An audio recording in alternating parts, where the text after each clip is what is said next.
Ja, og hej og velkommen til Jerusalem. Og vi står uden for Joffelhuset. Kom med, så skal jeg lige vise jer lidt. Vi er lige kommet hjem fra arbejde i dag, hvor vi var ude og male ved en jødisk familie. Og de laver rigtig god mad, og det nyder vi meget godt af.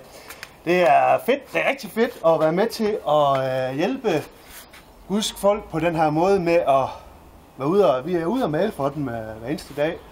Og ellers halvdelen af dagene, dem bruger vi i et suppekøkken, hvor vi laver mad til fattige mennesker. Så det er rigtig spændende at være med til at hjælpe på den måde. Men nu skal I lige se, hvor jeg bruger allermest af min tid. Det er sådan, at vi bor her i det her Joffelhus her. Og kom med her lige nu, så skal I lige se mit værelse. Det er... Lige nu der er vi blevet... det er så David og Allan.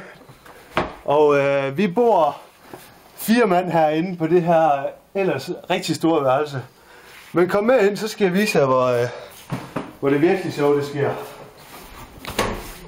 Oh, no. 5 minutter. Det har vi ikke helt tid til. Men her bor pigerne, det er også rigtig hyggeligt. Det kan man godt se. Ja.